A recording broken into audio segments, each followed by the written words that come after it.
Bonjour, bonsoir, la bonne sur Canouche TV. Bonjour, bonsoir, la internet. Bonjour, bonsoir, la fidèle neuf à Club Ouvre-Biologie. Club Ouvre-Biologie, les lots. Pour le Bélabino, c'est très important parce que ils ont sunga batu belé, madame Toro Bilalelo, sunga batu belé, ils ont sunga déjà par un conseil professionnel, tous en azar au pèse. Les lots là qui nous voyons vaguement, il y a des autres il y a des kissi, des chafo et tout. Tous allés les lots, na médecin moko, tu y a mis les lots. Il s'agit bel et bien de docteur Joël. Ensemble avec lui, tu as la conséquence. Il y a qui se battent par où il a le point miné, moi si. Na souci à taille, qui ont mis de n'importe quoi, et puis le bas conséquence, c'est mêlé. Mais les lots, tu as mis docteur Joël, Azali professionnel, médical. Na yende ensemble, tu as là. Makambo Italie, taille, qui se battent par où il a. L'hôpital est bien belé, soit disons hôpital, tu as un médecin peut belé sur place, médecin sur banganga, tu as raté, formation bazora, puis tu éviter. Mais bah au peste, si on a vu sur la kiss, bah maman a vu sur la kiss, bah yamine, bah simeko là et tout. Mais les lots, on a docteur Joël, ensemble avec lui, il va nous expliquer les conséquences et puis les avantages. Où est Zalaka, na, koya munene, tu as un na tu as kiss sur banganga. Bonjour docteur Joël. Bonjour docteur. Oui, donc docteur, oui, tout le monde est là-bas, mais expliquez moi sur la banque qui soit formation wapi, autant wapi, c'est ça docteur qui a combo de tout le monde là. Oui, merci. Gaï, docteur Joël Kazadi, naza médecin physique, na salle formation dans l'université de Kinshasa. Tangi kuna, ici diplôme na universitaire, et puis naza vraiment inscrit dans l'ordre de médecin physique de la RDC. Donc, nous avons vraiment formé par rapport à nous. Donc, nous avons intruté dans le domaine de la santé. Nous avons vraiment quelqu'un qui a suivi cette formation médicale. Oui, cher internaute, tu as dit que tu as mis ça, tu as appelé la musique, tu as dit Hervé Makario, tu as mis le docteur Joël Kazadi. Docteur Joël Natuna. Est-ce que la bataille nous a appelé ça suffisante? Il faut quelque chose pour que tu aies n'importe où commis vraiment la vague de vie en pleurs de l'ambour à la biso. Mais là, boya munene, baluka boya munene. La conséquence ni ezara lelo pour Anada. Bon, merci pour la parole. Sengeli d'abord tout chamakambo clair. Il a connu ezana nous taille. Taille ezana. Parce que pour le bataille taille pour dans la taille té, na zo pesa taille. Il faut d'abord couiller ba concept taille ezana nous.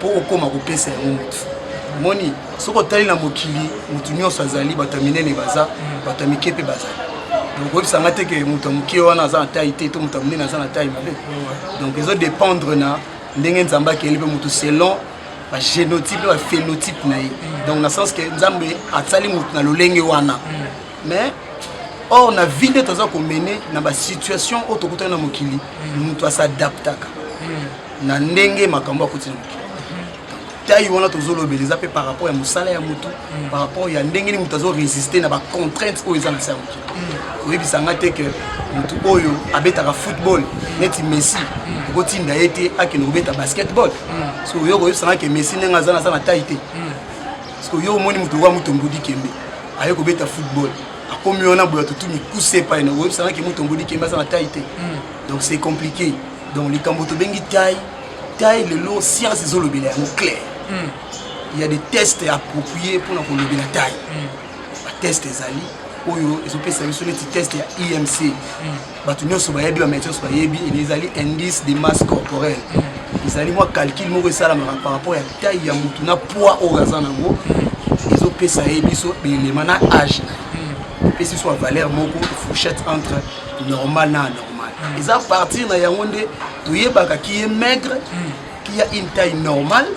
Na mutu oyo akomi déjà na surpoids a continué na obésité ya type 1 type 2 na type 3 to bengi obésité morbide omoni sikoyo yo oza wana oza munene oliki na taille bien sikoyo tango mususu yo omoni oza na taille bien oza na obèse donc taille ezali kama munene na mokiete te yango te papa taille eza makoma munene na mokiete taille eza ba paramètres oyo chama il faut za na kata fourchette makama donc na sona jidoka na munene c'est na na taille bien pour selon sala na sala taille na ngai ngwana elingi pe koloba boyi et ça peut qu'à bon monde on bien sûr mais il faut préciser oui ba catcher soit matina balance ba catcher américain total à la TV soit matina balance ba beta ba 120 kg ba 130 kg mais so tali les calculs ya indice mars on a le bien IMC wana et bimisé aza soit à surpoids to comme classé na obésité mais so tali a obsa la catch c'est-à-dire na kati na biso ça ba paramètres musu ya ko compléter ba élément wana to benga rango ba masse maigre na ba masse grasse. C'est-à-dire que na poids net nini mutokolo ba lelo que naza obèse bien nazali na banis nazala santé mo konda tondeni. Na pese exemple simple net singa indo moninga nazala 1m73 taille na eza na poids moko boye oyo ko ça peut-être correspondre na taille nanga eza ba benga ngo poids idéal. Poids idéal wana basala kango zu taille ya motu au sous-salle moins 100 et puis sur valeur net nga lobi na ko bina za taille nanga ezali 173 cm au sali moins 100 et puis ça nga 73 yango wana poids wana ezali ti poids idéal ou eza peut-être nga fona za so ko sala yango soit plus ou moins 5 c'est-à-dire il n'a pas la moins de 60 kg et moins de 70 kg donc na ko za la 78 donc fourchette wana poids na ngeza normal non so komi na ba 80 90 na comme kende ko tendre poids au matin faire obésité comme kende so faire surpoids so il déborde côté na obésité la maman na biso le lo bazo souffrir na likambo wana. Est-ce que docteur qu'est-ce qui fait le lot que Faguano mona tout le monde à côté na tendance wana munene mona mutazaki na taille na bien mais au kende ba pese kisi bino en tant que ba médecin je crois bien sur le plan psychologique moi explication peut gozala ça s'explique comment Faguana ils ont ba tout faire ba minene nizani ah ndeko mutu déjà clair qui chasse na biso le lot tout ça ba spécialiste ya complexe na ko mekola baninga na kowela lokola olingi te bakitisa yo yo polingo kokana na muninga oyebite poani muninga sali nde polingo sala mutu nyonso ayaka na wenzi ayaka te po apolisa biloko mayaka po ateka po mutu ateka atiaka stratégie ya koteka nayebi te lelo so oyoka par exemple c'est exemple moke na opesa université de Kinshasa toyeba ngo banda kala oso leka na te boni batie publicité ke l'université de Kinshasa osala inscription nanu te oso mona balekisi na titre okoma o clinique université de Kinshasa ezala promotion boya hôpital na biso bobo nanu te mais au clinique mo moke kobima po yeba on sa publicité ya luganga tant muso ko utiliser ba méthode moko po kosaka bato po teka produit il y a certaines vérités moko za cachées sous babiloko wana o balingi kotombola te pourtant muso makamna lo ba ko créer ba scandale. Vous comprenez? C'est la vérité, il faut tout bimisa. Non, je pas. Biso, on a un médecin physique. Nous sommes na traitaka bato sur le plan physique et morphologiquement. Bamikuwa, badole, bamisuni. En dehors, il y a traitement normal, on a repéré ça qui s'y paie. Mais j'ai fait aussi ça. Vous comprenez? Biso, tous les victimes de Batouana. Akoye la yo, akoni makoloso, ça a été genou, babouye, baloketo. Parce que si on a une victime, il y a articulation. Asa victime surtout ba maman remarquez moi ça zemi soka boti akonda rato ya ramunene et là on est ça la moi ça zemi ya munene eza ba hormone on zamba cha kati moto lise c'est ça ka moko bibili elobela ngo bibili elobi yango na mokande ya uze alobi libota na ngai ezali kokufa likolo kozanga koyeba bazo périr nana kopesa wa connaissance information azonga epa ya bato tuna webetelo lisolo te likambutel mais place moko kana bible na balobi kondima ya mutu ekola kana ntango azosala nini azoyoka kasi ti mutona matileki na TV abeleli lelo yoki on a 6h au chetem lobo yoki on a 8h au chetem après une semaine yoki kondima matiti lobi na ngolo bani na kepe ko sala nini na meka. Mais docteur, la conséquence, mais les années, pour la bateau, la C4, vitamines, surtout, et pour que nous ayons conséquences sur le plan intérieur d'abord, avant tout, Manibanda, tout le monde a obèse, mais intérieurement, ça, là, non, c'est la conséquence. Papa, papa, ça y est, ça passe. Les lots oyo, sont les bilingés, la tension est pas, la diabétique est pas, la boyo pas, continue à vivre.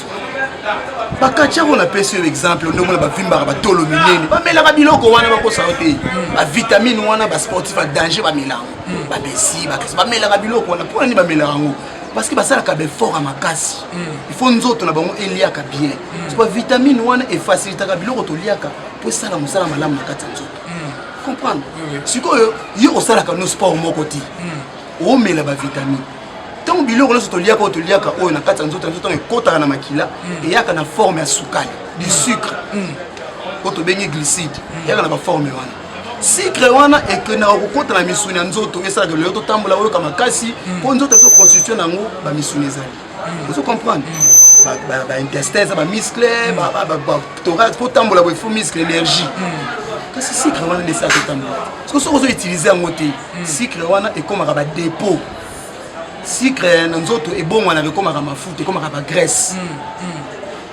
yo otumbi yango te ebombami ekomi dépôt te dépôt lelo dépôt lobi dépôt kuna dépôt ti ekomi ebele mafuta esali etondi yo na nzoto mafuta so etondi motu na nzoto lobi na yango biloko wana ntango bandi kolia sukali wana ekomi ozanga bisika oyo okende kokota lisusu mpo otondisi dépôt lobi nango sukali esala nini ekomi otelengana na makila ntango otala yo sukali esala nini ekomi diabétique mpo mafuta mpe so ekomi ebele ememi yo na nini na obésité omoni mbasi mazo obemi na obésité nsima nango okomi okusuka na diabétique yebisa ngai nani azonyokola moninga oyo ezano na kati ya nzoto baconséquence mpe ezali na kati na biso nzambe atyeli biso oyo tobengaka bahormone mibali baza nango basi baza nango mibali wana bazalaka na testostérone testostérone yango nde esungaka biso fonctionnement nzoto ndenge tozalaka mibali boye komona babiloko na biso mandefu nde bamibaba wi basi baza mpe na oyo ya bango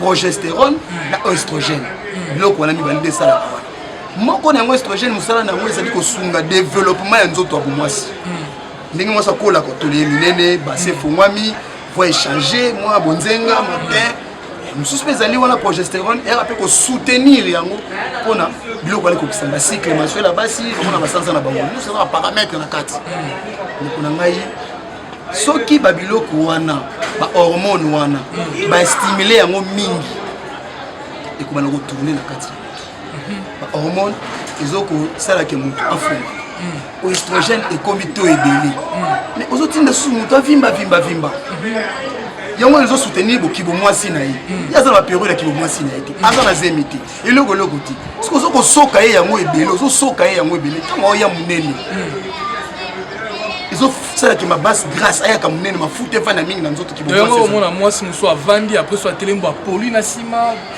conséquence yango wana te mwasi kopoli na nsima te parce que bawale komi makambo mosusu bacomplication ya organe féminin ya mwasi wana komi sujet mosusu parce que parmi kaka nde tosonde bafie ebele surtout balobi moko ya bisinga alobi camarade na ngai moko anda komela bavitamine na ye monene mais komaki so afandi bazobimisa bamai na se nayebi te est ce que lia nini ezali entre komela parce que ça se dit lelo na kini bato ebele ekeba na boyi namela bavitamine mpo lobi napola lia nini ezali entre bakisi wana na phénomène wana eso se passe par ngasi bon wana otoloba bahormone wana na lobi yango nde egéraka ezokorégler fonctionnement nzoto ya mwasi période ya barègle na ye période oyo ya ovulation période nyonso wana soki perturbation esalami na korespecte bacalendrier wana ekibo mwasi c'est normal bavivre makambo wana c'est normal yo oza période ya règle te barègle ekomi perturbé komi na trouble barègle komi ya mo badouleur babaventre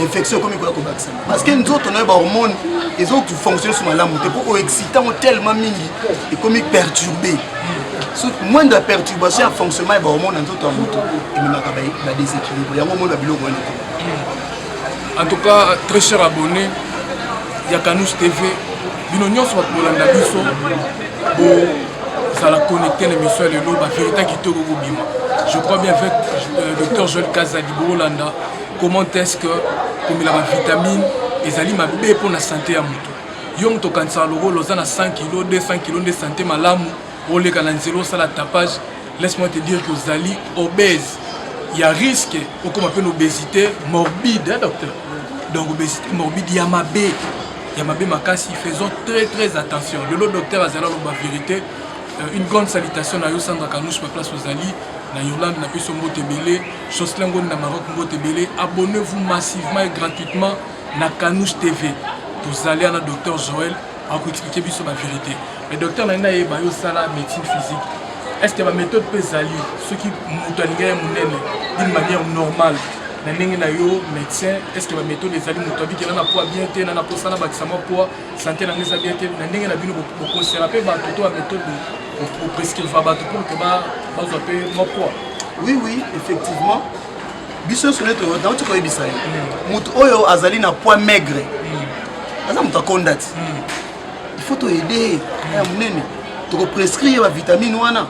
Mettons tu ko prescrire tu ko tchaye na ba programme o esengeli. D'abord ba programme ya ba activité physique to bengango les activités physiques adaptées. Pour na nini ba bakisi mo adapté. Ezali ko correspondre na état physique ya mutu na mutu. Mutu ko komona ngabi docteur ngana za munene na ngina kondo. Programme na ochela ya traitement endenge moti. Mutu pa za muki alinga ya munene eza ndenge moti. Et puis même ba kisto ko pesa eza pe na même dose. Suivi eza pe en différence. Yango moni esengaka consultation spécialisée. Les gens viennent nous voir avec ce genre de problèmes. Tant à moni biso, il tombe entre les bonnes mains. Tu consulter, tout ça lié, tu as un bilan morphostatique. Tout ça, tu mesure en autres, tu mesurer pendant segment par segment. Tu découvres la vérité, tu as un examen. Tu as un moni, tu as un normal, tu as un colombo, tu as un poussé. Tu as raté. Centimètre pene qui c'est là mais un mois le la comme na sikuso tambola comme Congo passe ya boni ninga tambola kana nzoka bula kabaka nzoka ko baka wana des fois le coup et na des fois le coup pour moi exemple le mo kusi on tout ça pena temps pour évaluer mutu malamu na quel exemple moi mo kusi oyo komona ngai bassin nos amulé ça na taille bien peut-être mais sur la seule mesure mi balé il y a libumu na ya loketo on a pesali to bengango indice tour de taille sur tour de hanche. Donc paramètre oyo ya libumu hein et que les kamunene était par rapport à paramètre loketo biso mona le tala moi si bumunene wana okomi siko no to bengi obésité android oyo ka oso no na biso ko benga ngo obésité android exactement médical oui c'est-à-dire que si vous obésité android c'est que les boumoués au koya gaya amuto munene mais munene les adits comme si vous me vimba koya c'est-à-dire que docteur Rose appelle vous place mais belé mais ça fait problème ce que là nous qui est au vimba surtout ça les mesures wana ce que ça na classe surtout ça ba poids tout ça indice de masse corporelle to moni que vous avez surpoids to ko ça ka obésité wana to benga ngo obésité gynoïde wana c'est ba bassin ça ba kai ba mais belé bazo ya pour un problème wana pour na nini abandi ko lelo ba genou passi abandi ko lelo ba ventre passi abandi ko lelo ba articulation à cheville le colezo ça la passi akomi ka rhumatisme oh nzoka charge waza on nzoto zo détruire ba articulation oh makolo na biso na ko sortir za lipamboli nza mapesi biso moyen de déplacement ya mutuya soke kufio passi il faut battre oui docteur ce qu'on a ba bino de ça la ndenge nini hôpital ezawa puis sûrement les gens qui vont nous suivre viendront parce que nous avec beaucoup de clarté les gens vont venir et